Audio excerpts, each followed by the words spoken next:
Just one other announcement before I do the introductions is that in the Stonewall tent, Adam Ross will not be able to join us, so we're moving Evan Osnos up to the 2:30 slide in the Stonewall tent over there, just so you know. So this afternoon, we are so honored to have Graydon Carter discuss his book, When the Going Was Good, with his friend and colleague, Belle Burden. Graydon Carter is an award-winning editor, best known for his 25-year stint at Vanity Fair magazine.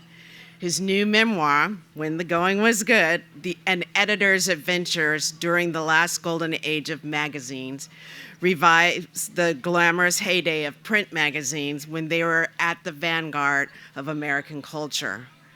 Carter is also the Emmy and Peabody Award-winning producer of more than a dozen documentaries and a hit Broadway play. He and his wife live in Greenwich Village and have 5 children. Belle Burden's memoir, Strangers, a Memoir of Marriage, will be published by Dial Press, Penguin Random House in January 2026. She holds a BA from Harvard College and a JD from the New York University School of Law. Her work has appeared in the New York Times. She lives with her children in New York City and Vineyard Haven. Please join me in welcoming them.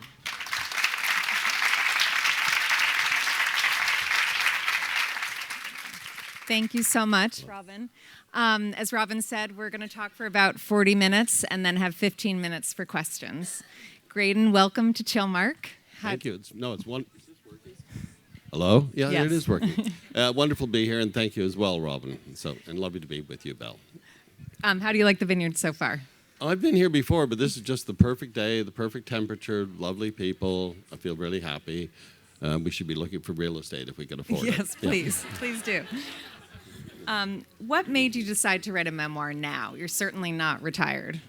Well, also I'm a very private person, but I retired in 2017, and I've been at Vanity Fair for 25 years, and my wife and I and our youngest daughter, we moved to Provence, and I realized that as the things were happening in the magazine world, and I was a magazine person, I love magazines, that era was sort of slipping away, and I thought I was in a very unique position. I started in my first magazine I had was in 1973, and so I've been doing it for almost half a century, and I thought, why not me? I mean, I both in small magazines and large magazines, I thought I could tell a story.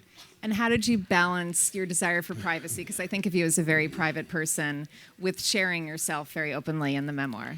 Well, it's large. I don't get bored, get too boring with domestic issues. It's largely a professional memoir about and a lot of people. I mean, I think that you wind up being the accumulation of a lot of wise people you meet along the way, and you learn from them, and that sort of helps what builds you into whatever you become. Mm-hmm. So going back to your childhood, to your beginnings, you wrote very vividly about working for the Canadian Railroad. You did it for 6 months as a young man, which is a rite of passage in Canada, I understand. Can you tell us a little bit about that experience? Well, it was a rite of passage. So, middle-class mothers and fathers they largely just wanted to get rid of their kids. So you went out to work in Western Canada, either on the oil fields or on the railroad. And I had one of my aunts was a vice president of the railroad, and she got me this job. And it was 1,300 miles out in the middle of the prairie. I shared a bunkhouse with 11 other men. All of maybe one had criminal records. I mean, these are not serious criminal records, but it's like grand theft auto and things like that. And it was and anyway, so it was, and we climbed telegraph poles during the day. And I had a natural fear of heights, but I overcame that. And then when you're climbing telegraph poles, it's different than the people who fix the telephone lines for you, because you have straps that go down your leg, and you have a pitch at a spike at the bottom, and then you have long gauntlet gloves, and you have a hard hat and a big belt full of tools. But there's no safety belt. There's no steps along the way. You dig your spikes into the pole and hold on to it for dear life. And I fell a number of times. One time I slid down and scraped all the hair off all the skin off my chest. And I hadn't had any. I didn't have any chest hair at that point, but the skin grew back after about 3 months, and a little bit of hair was there. You can sort of see it now. And but it was one of the great experiences of my life. I loved these guys. Most of them got in a spot of trouble when they were young, and we made $2.80 an hour. It was considered a lot of money back then, and it was a formative part of my life. I learned profanities that I'd never known before. My parents were sort of aghast by, but it was wonderful. And how did you go from that to journalism? Well, I came back, and I was at college, and I stumbled by a bunch of young people, and I do believe life is a lot of happenstance, and if you let it be. And so I saw a bunch of people in a room at the university with typewriters, and I went in to find out what they were doing, and they were starting a magazine, a literary and political magazine. And I loved magazines too. I grew up in Canada, and newspapers would tell you about what happened the day or the week before. Magazines told you about the way we live. And we had subscriptions to Time and Life and Esquire and Sports Illustrated, and that brought the world to our cold, icy door when I was growing up. And because there wasn't a lot to do other than play hockey and ski most of the time. So I was very much a magazine person. I didn't know what I wanted to do, but I thought I wanted to be a writer. My mother had given me 2 books when I was in my teens. One was Moss Hart's Act One, which is just a magical memoir of a young man making it in the theater. And the other was Herman Wouk's Youngblood Hawk. It's about a writer in Greenwich Village in the 1950s, and they had a big effect on me. And so I asked these guys what they were doing, and they said they were starting a magazine. And they said, what can you do? I said I can draw. And they said, well, why don't you become the art director then? And so I became the art director. And if anybody's ever worked at a small literary organization, especially magazines, they're just vessels of hatred and envy and just sort of blistering infighting. And one by one, everybody else left. And I became the editor. And it wasn't a very good magazine. It was put up by people who had never worked at a magazine before, which was evident to almost everybody who picked up a copy. But it ran for 5 years, and it got me in the door at Time magazine in 1978, and that forever changed my life. And it seems sort of random, as you said, happenstance to walk by that office. Do you think you would have ended up in magazines anyway? Like, were you destined for that? Well, there were no magazines. I grew up in Ottawa. It's the capital of the country, and all the magazines in Canada were in Toronto. So I thought I'd find my place there eventually, but I'm glad I did it this way. And tell us the story of getting a job at Time, because it was not easy. Well, I had enough money I was in New York. I get off the airplane, and it was in the summertime, and Canada's considerably colder than America. And I had a tweed jacket that was about as thick as the top of this table. And I get out, the door opens. In those days, you still went down the steps onto the tarmac. And it was like 95 degrees. I'd never felt heat like this before in my life. So I was just literally drenched with sweat. I went to a number of interviews. There were no jobs. But then on the last day that I was there, I was introduced to Ray Cave, who was the editor of Time at the time. And Time in those days was, enormous. I mean, it could elect presidents. It could change the markets. It had a circulation of like 4 million. There were 800 people on the staff. So they said, well, perhaps we can give you something in 6 months. And it's a very buttoned down place. And I actually sort of put my hand on Ray Cave's arm and said, no, I need a job now. And so I was staying with somebody on 14th Street above a place where they cashed checks if you didn't have a bank account. And so I went up the stairs. It was hot. I was tired. I was depressed. And the phone was ringing back when they still had landlines. And it was Ray Cave on the phone saying, why don't you start? We prepared to offer you to start on Monday. So amazing. And when you were at Time, you met a remarkable number of people who ended up staying in your life for a long time. Well, wow, yeah. So I come to Time, and they were restocking the magazine with a bunch of young writers. So I walk into an organization, and everybody had started roughly around the same time. A man who became one of my best friends, Jim Kelly, who had started a week before me. He became the editor of Time. Michiko Kakutani, who was, the chief book critic of the New York Times for 35 years and a Pulitzer Prize winner. Maureen Dowd, a Pulitzer Prize winner, still at the Times. Frank Rich, who became the Times theater critic and then a big HBO producer. And two of my future partners, Kurt Anderson, became my partner at one magazine, and Alessandra Stanley, who became my partner at another. And I didn't know Americans other than these people, and I thought, are all Americans this smart? And it was very daunting for a hick from Canada with a very thick tweed jacket. Speaking of Kurt, moving on to Spy magazine, part of why we know each other is because my brother was an intern at Spy and also at The Observer with you. When you and Kurt started it, what was the idea behind it? What were you trying to do with Spy? Well, I was working at Life, he was working at Time, and I was working at Life a couple of floors below. But we wanted to do a magazine about New York. New York had changed. It just come out of bankruptcy. I mean, it was still filthy. There were still, burned out cars on the roadways. But it was changing, and the investment banking had been invented, and that meant there were investment bankers, and there was ladies who lunched, and characters like Leona Helmsley and Donald Trump. And we wanted to produce a monthly magazine about New York that really sort of was quite astringent, but funny, and proper journalism, but written in a funny way. And you got in some trouble for it. Did you ever feel like you went too far, and what kind of criticism did you face? Yeah, we went too far a lot of times. One time when Larry Tisch, part of the Tisch family, had taken over CBS, and he was firing all the people at CBS News, and we did a column on him. And we called him, we had these funny epithets for people. Donald Trump was a short-fingered vulgarian. Larry Tisch, I know this is very politically incorrect now, but it was fine at the time. We called him a churlish dwarf billionaire. But anyway, he fired like 2,000 people, and as it happens, one of the people who worked for him was a friend of mine, John Scanlon.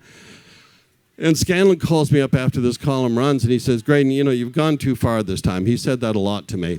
But this time he said, you've really gone too far. I said, well, what do you mean? And I had the phone hooked on my shoulder, and I had a pencil. He said, well, first of all, Larry is not technically a dwarf.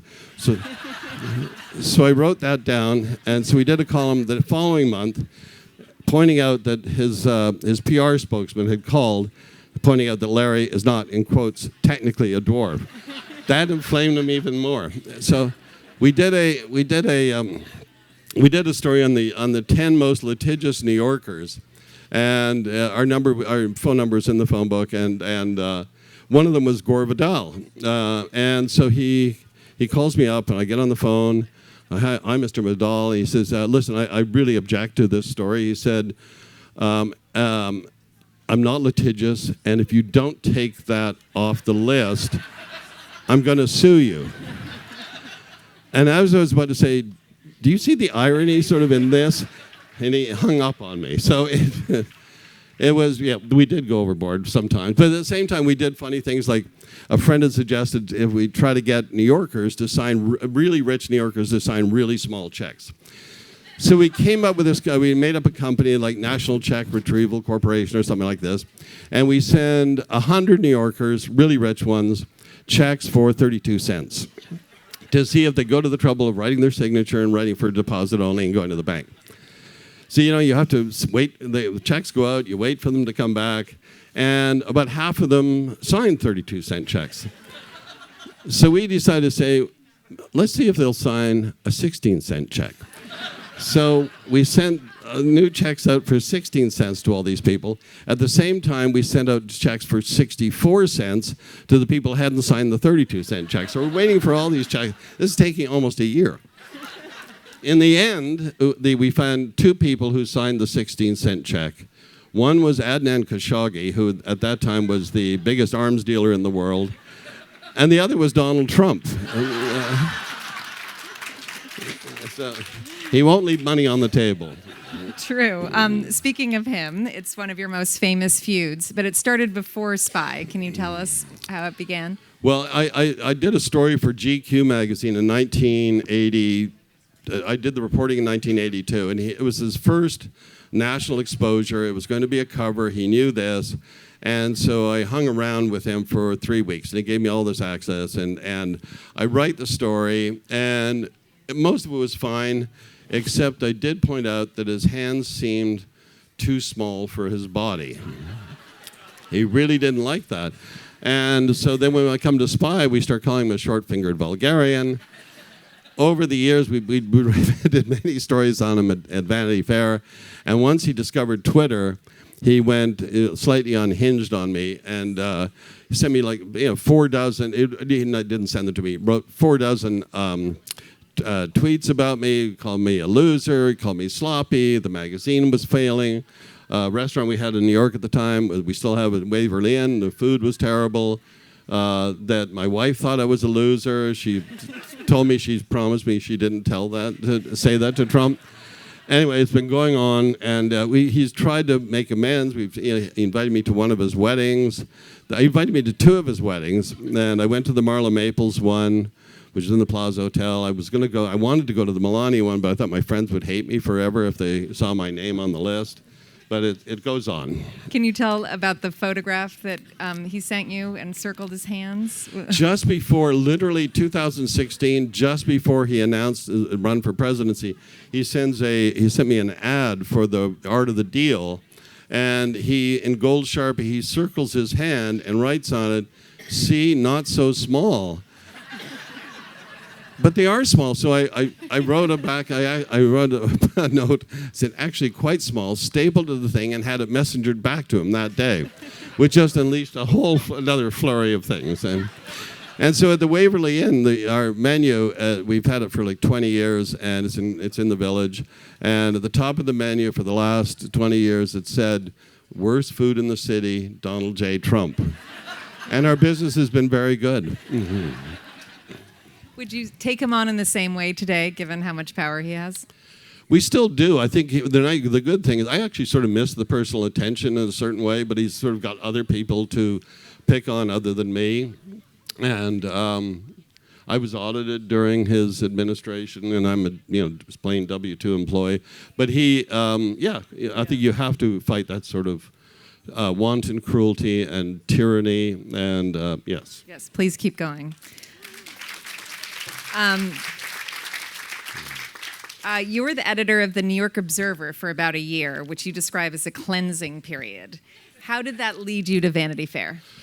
Well, so after we sold Spy magazine, publishing a magazine is a brutal financial endeavor. You pay the writers and photographers up front. You print the magazine. You ship copies of that magazine out around the country. They go to wholesalers and then retailers. You wait 30 days to see how many copies they sell. They send back the unsold copies, and then 60 days after that, they give you a check for the copies they sold. So you pay all your monies up front. It's just brutal, but the money, your receivables come in much later. So we were always running out of money, and we eventually sold it to an Italian man about town, Johnny Pagazzi, and Charles Saatchi, who was then one half of the most successful advertising partnership in Britain. And I thought it was one thing to start the magazine, and another thing to work for somebody and have them tell you how to do the magazine. So I had an idea for a twice-a-week newspaper, and I started going around trying to raise money. And this man, Arthur Carter, who lived near us in Litchfield County, Connecticut, he said, "Why don't you come and edit my newspaper?" It was the New York Observer, which was this painfully boring but really good-looking pink salmon-colored broadsheet. So I take it over. I work out a plan for it, a 6-month, 8-month, 6-month, 12-month, 18-month plan. And by the 8th month, all of a sudden I've got people reading it, and it's become a thing. So I start sending copies to, magazines had comp lists in those days. We'd send out like 100 free copies to people, opinion formers around the country, around the world. So I came up with a comp list. I started sending it around to people in America and Europe, but a lot of editors I knew in Europe. And Cy Newhouse, who owned Condé Nast, it's big in America and in Europe. He would take a twice annual tour of all his properties in Europe. And so he was making one of these tours in Milan and in Paris and in London, and he's seeing copies of the New York Observer in all these in baskets. Unbeknownst to him, these are copies I had sent to them. And so he comes back thinking the New York Observer is this international hit. So we call for a meeting, we meet, and he asks if I'd be interested in either the New Yorker or Vanity Fair. We settled on the New Yorker. I almost had a heart attack when he offered me this job. Anyway, so I work on a plan for the New Yorker, and then the day of, that was supposed to be announced, Anna Wintour calls me up and says it's going to be Vanity Fair. I needed the money at this point because I had like 2 kids. I think it was a third on the way. Money was, they're in private schools in New York, and so I take the Vanity Fair job. The people there hated me. We had spent 5 years at Spy magazine making fun of the editor, of the house writing style, and of many of the contributors. And so when I was introduced to the staff, it was funereal. It was just the grimmest looking bunch of faces. But so I go to work trying to change the ethos of the office. It was very bitter and infighting, and I wanted to change it. I like a calm office where people say please and thank you and work together rather than against each other. So I start that. I wanted to get rid of the house writing style. Just drove me crazy. We started writing lists of banned words that like at the old Vanity Fair, a book wasn't a book, it was a tome. A restaurant wasn't a restaurant, it was an eatery or a boîte. And anyway, so I wanted to simplify the language and take away the Baroque elements of it and get people to work together. And a bunch of people have been left over basically to tell their friends what an incompetent fool I was at dinner parties around New York. And I finally figured out, after 2 years, I couldn't bring them around to my way of thinking. And I got rid of all 3 of them over a 2-day period, and everything changed. And so I had, for the next 23 years, it was, if not bliss, it was lovely. And I could bring my kids to the office, and anyway, but it became a much nicer place to work. And what do you think made a perfect Vanity Fair story, especially with long lead times to get the magazine Well, out? again, the printing. So Vanity Fair, we would have upwards of 400 pages in an issue. We'd print 2 million copies. They were printed in Chicago. It would take 3 days just to print the magazine. Then you have to, as they say, ship it out. But the writing would take sometimes between 2 months and 2 years to write a story. Then it has to be edited, fact-checked, goes through legal review.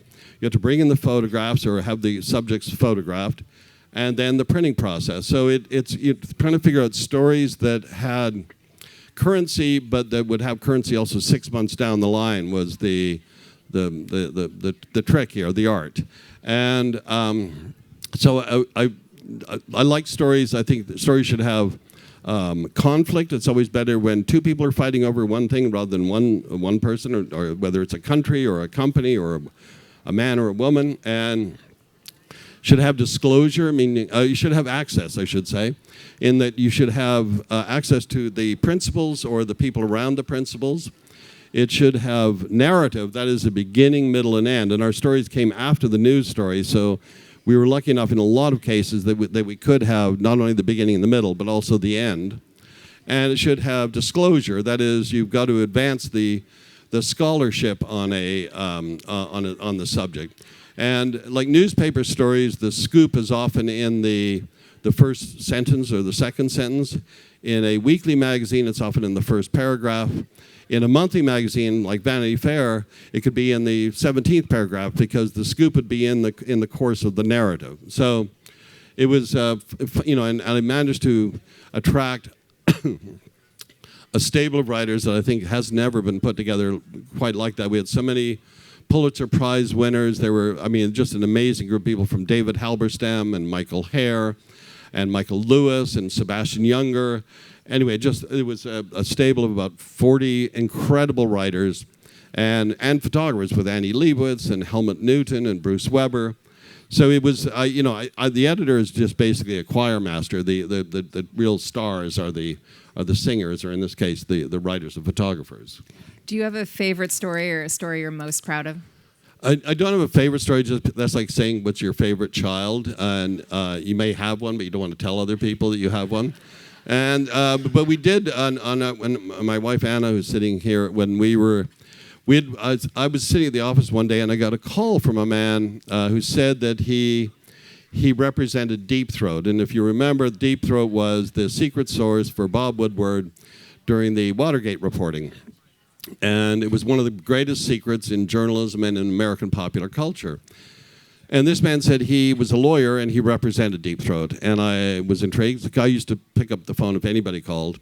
And so I called him, one of my editors, and his name is David Friend. And I said, why don't you follow up with this fellow? So over the course of 18 months, going almost 2 years, we pursued this story.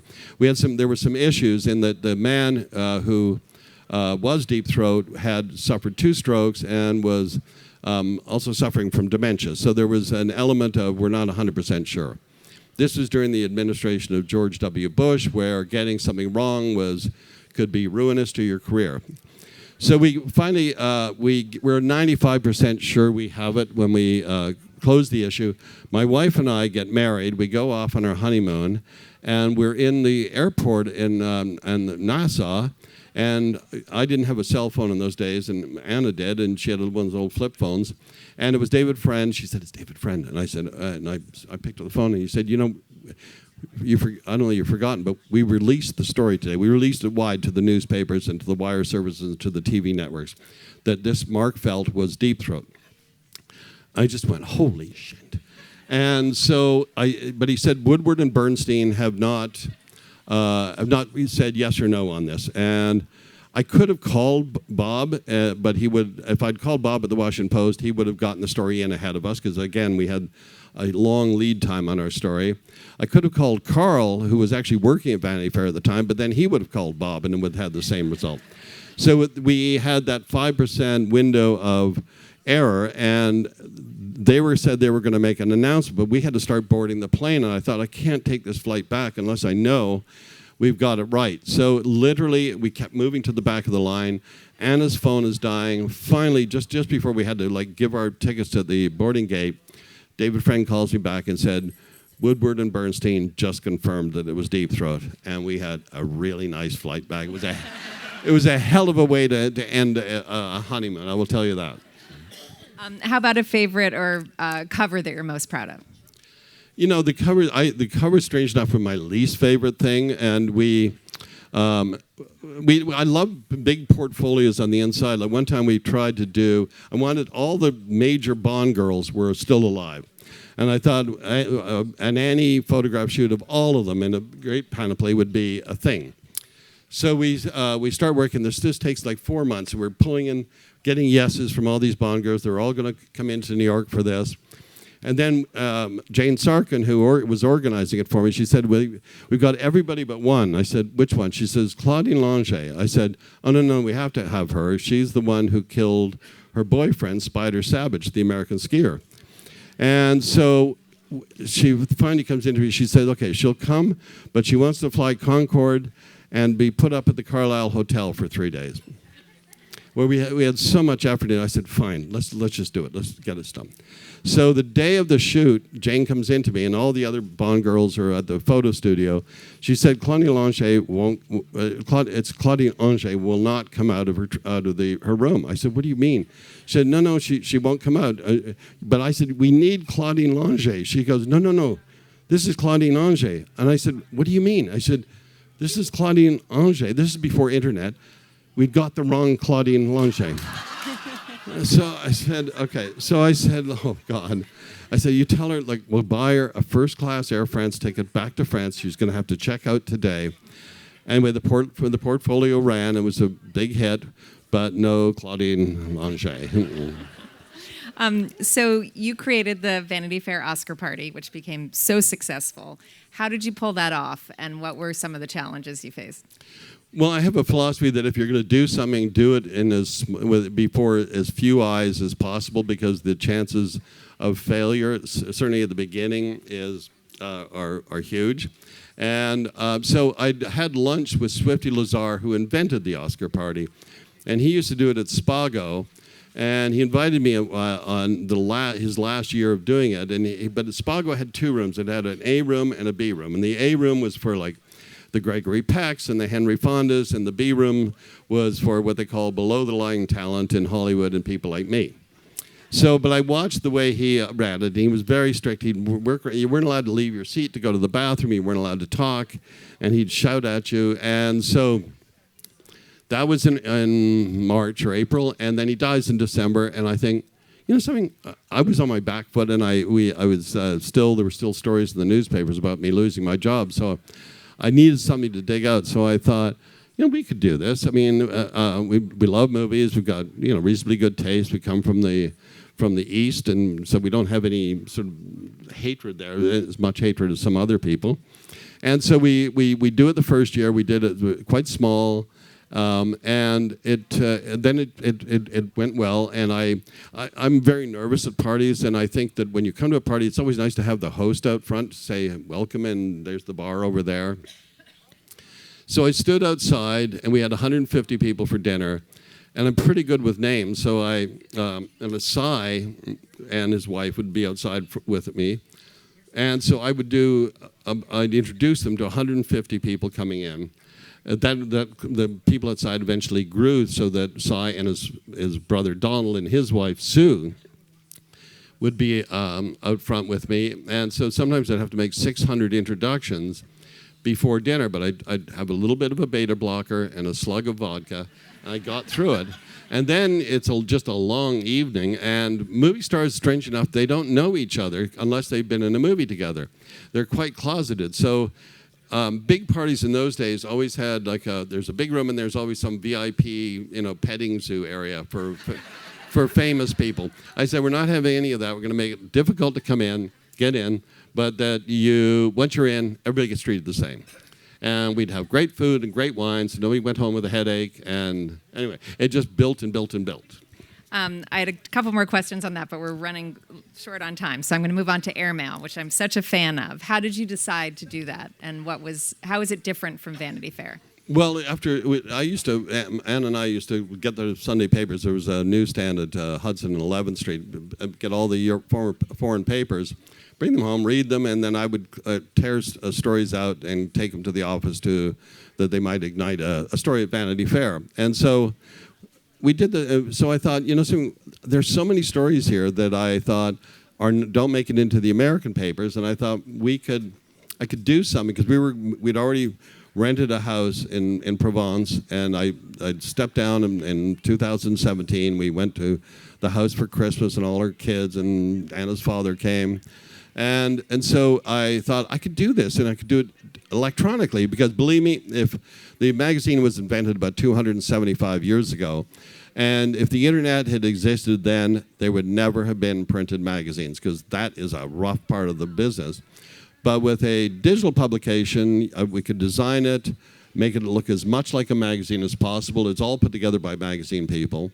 And Alessandra Stanley, I had one choice. There's only one person I wanted as my partner, Alessandra. She had worked at Time and then became the Moscow bureau chief and then the Rome bureau chief for the New York Times.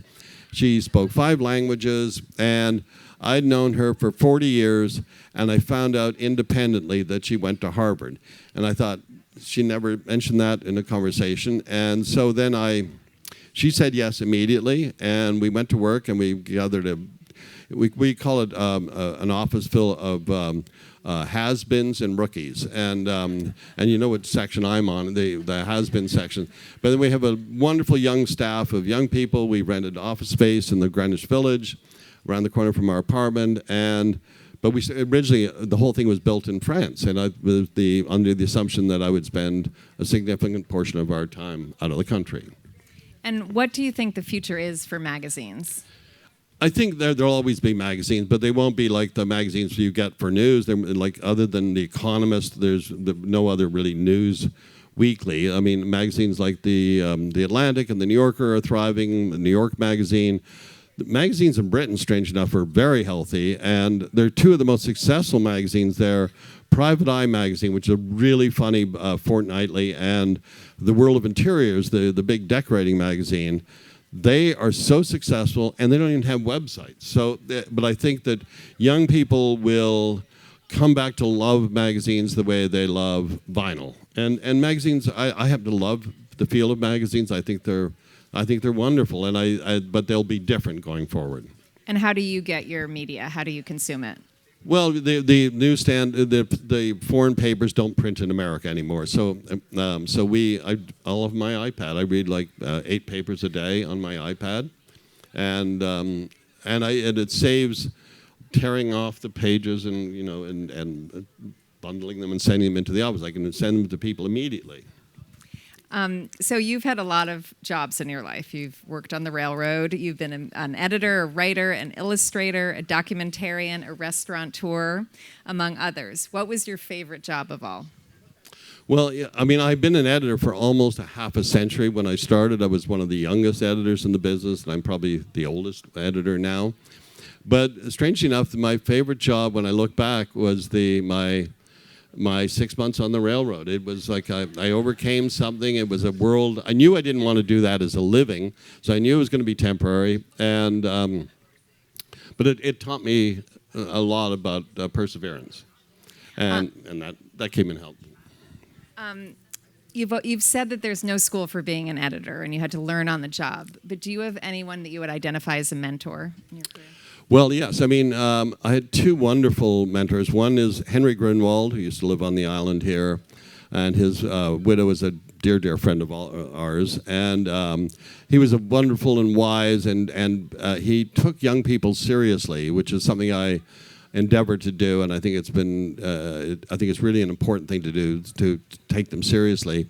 And then Cy Newhouse, who was like my second father, and I worked for him for more than 2 decades. He saw everything as as an adventure. One time we went to lunch at the Royalton Hotel, and our offices were on Madison and 44th, and the Royalton's on 44th between 5th and 6th. So it's about a block. And so we'd eat lunch there, and then we were about to leave, and all of a sudden a rain, the likes of which I've never seen before in my life, starts. I thought I got to get him back the 1.5 blocks to the office. And I thought we're going to be drenched, and I had an old pair of beloved leather shoes. I thought they were going to be ruined, so all of a sudden a cab pulls up, like a checker, like out of a movie. So I said, "Cy, a cab." So we race in to get into the cab, and I said to the cab driver, I said, "Sir, okay, we're only going 1.5 blocks, but I'll give you $20. And he says, "Okay." And so all of a sudden I said to Cy, "Do you have any money?" And he goes, "No." And he said, "Do you?" I said, "No, because we signed it on our house account at the restaurant." And here I'm sitting with one of the richest men in America. And so I didn't know how to approach the driver. So the driver, we pull up in front of our office on Madison. And I said, "Okay, a slight change of plan. I'm going to race in and get the $20 and bring it out to you. And because I don't have any money on me." And so the guy, he just looks ahead for a second. And then he looks around, and then he says, "Okay. But the little guy's got to stay in the car." And Cy loved that. That was such an adventure. You're known for having a list of words that are banned from every publication that you've worked on. What are those words? Well, I went over a few of them, but I think good writing is simple writing, and people who you can tell people who write with a thesaurus beside them, and it doesn't work. Good writing is clean writing, and that's my motto. So I want to end the way that you ended Vanity Fair, which is with the Proust questionnaire, or at least part of it. So this is our lightning round. What is your idea of perfect happiness? Well, I'll be trite. I mean, surrounded by on holiday with my wife and children and their children. What is your greatest fear? Oh, anything happening to my children. Which living person do you most admire? Obama. I mean, I figured those 8 years went by like that. Yeah. And the last 6 months have felt like decades. I mean, so definitely Obama. What is your greatest extravagance? Oh, I've carried a handkerchief for the last 50 years, but I upgraded about 20 years ago to Hermes handkerchiefs. They're more expensive than average, but they last forever. And look at the colors. I mean, they're beautiful. Anyway, so that's my extravagance. On what occasion do you lie? Oh, I mean, do I look fat? Fat in this. I mean, and all the cases I want other people to lie. I figure if I say, do I look fat in this? It's because I am fat, Which talent would you most like to have? I wish my wife has this gene. I don't have the language gene. I grew up in Canada, and you were expected to be bilingual, and for some reason languages, that's not part of my gene makeup, and I can get lost in Manhattan. It's on a grid, so I just have the worst sense of direction known to man. I mean, and the lack of languages. What would you consider your greatest achievement? I got 5 kids and no tattoos.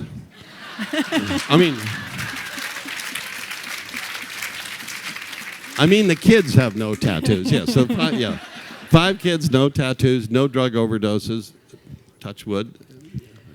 What is your most treasured possession? Well, my wife Anna bought me a Leica camera about 2 years ago for Christmas, and my daughter, who was then 14, made one just like it out of cardboard, even with the little red Leica logo. And then if you open it on the back, it had an accordion of photographs of the two of us together, I saw that. Yeah, I like that better than the real Leica. What do you most value in your friends? Well, I always tell my kids, I say, when you're for partners in life or even friendships, I have this sort of rule I call FISC, and that's the people have to be funny, interesting, smart, and kind. And kind gets, especially these days, it is highly undervalued, and it's right up there. It's so important. But a sense of humor, and I have friends going back 60. I've got my first best friend is still one of my great friends, and we've been friends for 69 years, so 70 years now. And so, I have a friend, Mitch Glazer, who used to rent a house on the island, and I have like 8 best friends, and I love my friends. Who is your hero of fiction? Bugs Bunny and Bart Simpson. They're quite similar. Can you tell us why? Well, Bugs Bunny was, always overly confident. He knew what to do. It was completely unflappable. And the creator of Bugs Bunny, Chuck Jones, said that most men, they think they are Bugs Bunny, but in truth, they're Daffy Duck. Daffy Duck, he's flying off the handle, he's out of control all the time, has no idea what to do. And Bart Simpson is just one of the great creations of all time. Who are your heroes in real life? I sort of covered that. The unnamed, a handful and a half unnamed Republicans who will realize that this has gone too far and vote against Trump. And that'll make a big difference in this world. I agree with that. Do we still have question time? Okay, thank you so much, Graydon. I think we're going to have people Belle. line up.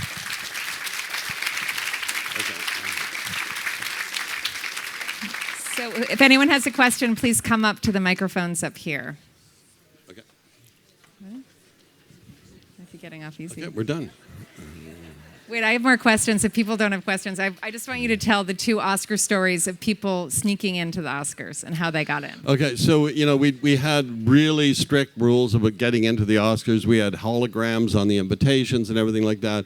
But even then, we weren't infallible. And the year Babe, remember about the talking pig, the year that won the Oscar, a man shows up with a dinner jacket and he's got this pig, and we don't know whether it's a movie star pig or just a pig. Anyway, he gets in. Another time, this party planner in New York, his name is Bronson Van Wyck, if you can believe it. He went out to the Valley and bought an old Oscar from a pawn shop, because we had a speed lane at the Oscars. If you had an Oscar, there was a speed lane. It's like HOV lane.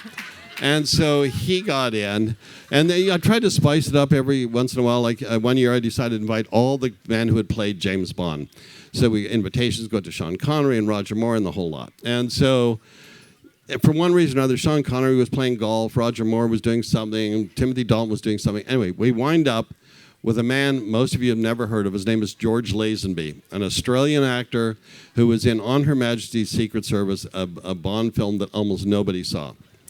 So ruggedly good-looking. Anyway, the Oscar party, so I see him all by himself at the bar nursing a drink. And I decided to go over to him, and I said, excuse me, Mr. Lazenby, I'm Graydon Carter. I'm your host. And he kept nursing the drink like this, and finally looking over, he said, "Fuck off." I said, okay, got that. And he didn't work a ton after that, and may have a lot to do with his manner rather than his acting abilities. Any questions? Oh. Okay, good, great. Hi. Can you hear me? Huge fan and neighbor of yours in the Village. I have two questions, since I'm shocked that there's not a long line, so I'm going to take advantage. The first is, I loved your memoir. I simultaneously read it alongside Empire of the Elite, and I was curious if you've read it, if you have any thoughts about its accuracy, general vibes about it. And then my second question is, it strikes me in this sort of TikTok influencer phase that a lot of lifestyle influencers have sort of replaced the magazine editor in terms of telling people what to think, what to do, what to buy. And I'm wondering if you have social media, if you follow any influencers, and if so, who they are. Thank you. Excellent. Okay, first I did read Michael Grinbaum's book. He got it, in my case, probably 95% correct, which I think is a high degree of accuracy. And this is a history of Condé Nast. And as for I have no social media presence. Actually, another accomplishment for my children, my kids have none either. We read this woman, Emily Sundberg, on Substack, just because she's funny and charming. And Andy Borowitz, who I think is so funny. I mean, he's not an influencer, but he has a Substack thing. He's really funny. But I'm too old to make a comment on this. But I know this is the case. The fact is, if you're a fashion designer, you would rather have 10 major influencers sitting in the front row rather than Anna Wintour and a bunch of fashion editors. They just don't matter anymore. That's gone. Okay. I was wondering if you could just say a little bit more about airmail. I read in the book that your first venture you thought was a failure because it didn't take a point of view or really hit a target, not high, not low, not left and right. What are you aiming to do now? Oh, that's a good thing. That's a good question. So my magazine in Canada failed because it was neither right nor far left. It was neither overly smart or overly entertaining. It didn't have a point beyond. It was a magazine, and we got to work at it. And so when I did the next magazine, Spy, it had to have a point. And the point was it was going to write about New York in a very funny, accurate, astringent way. And we did it. We had a restaurant. So the Waverly Inn had been around for 100 years. It was 2 doors down from our house. So a friend and I took it over. And as I say, we've had it for like 20 years. Then another restaurant, the Beatrice Inn, came up for sale, and it was like 2 blocks away. And one of the managers from the Waverly talked me into doing that with him. So the Waverly has red banquettes, white tablecloths. It's got an Ed Sorel mural around. It's got 4 fireplaces, really cozy. This place had like 2 fireplaces, and we had green banquettes instead. And it didn't do well. Because it was a copy of the Waverly Inn, and it didn't really have a point beyond it was another restaurant. So we wound up selling it to the chef. So with airmail, if 90% of the stories in airmail are stories that have not appeared in the New York Times or the Wall Street Journal or the Washington Post. And this point was that I'm going to provide something that will entertain you every Saturday morning. You don't have to do anything. It's home delivery. It comes right into your inbox. But it would be different than anything else. It's not about politics. It's not a sell a corridor gossip. It's international, and it's done reasonably well since then. Thank you. I would love to hear your thoughts on the impact of artificial intelligence, A, on magazines, B, on, I guess, on education and on writing generally. You give me far too much credit in my knowledge of all of this. I mean, we do, it's funny, we fed our copybook into an AI program. So the first level of copy editing for our stories is done AI, and then a human intelligence person takes over from there. So, I mean, the Telegraph, one of the newspapers in England, they had a story about 5 hotels with a byline. It ran in the newspaper. The hotels don't exist. It was the AI it was an AI story, and the hotels didn't really exist. And the whole thing, somehow it got through all whatever their checks and balances were, and they took it down off their website. But I think you'll see a lot of that, and it's probably very inaccurate right now. But in 3 years it won't be, and I have no idea how it's going to change things. But for the creative industries, probably not for the better. Hi. Hey. Graydon, first of all, I want to say thank you so much for what you've created with Airmail, because as you've spoken about, the traditional magazine model is challenged, if not over, as I think you said. So thank you for creating the future. And my question is, I've spent most of my career at Time Warner. Part of that was Time Inc., which we discussed, where you worked. And at Time Warner, it was heartbreaking to see Time Inc. and all those magazines sort of fall off a cliff in 5 minutes. But that happened like 15 years ago or more. And I find it so interesting now with all the attention on Condé Nast and the new book, and this might be controversial to ask you, but it's sort of like, oh my God, Condé Nast is firing people, and Anna Wintour left her post, although she hasn't left the magazine. How do you think Condé Nast defied gravity for so long after all the other magazines were sold off for parts? Well, it's privately held, and you know, so the thing is, I always think of a company, the head of the company, like in this case, say, Cy Newhouse, they have to love what they make. And Cy loved magazines. He adored the magazines. He loved the look of them, the feel of them. And he died around 2000. He retired around 2008, 2009. And I think the people at Time Inc., they just didn't care that much about magazines. And it became just part of a large sort of faceless conglomerate. And there was nobody there to care for them. And that's what happened. Public company, that's so true. Yep. And whereas the Newhouse family, it's a private company. I don't know what's going to happen to Condé Nast. Its better days are probably in the past, but they don't need to sell it. They'll probably hold on to it, and it'll be a slow decline, and then maybe all at once. Hi. Hello. I just wanted to ask you what you thought about Rupert Murdoch and the news group and their influence on press freedom and so forth. You're Australian? Yes. I mean, Murdoch, I think Murdoch is the greatest newspaper man of all time. He's a phenomenal journalist, and if you look at the freedom he's given his editor at the Wall Street Journal, Emma Tucker, it's remarkable.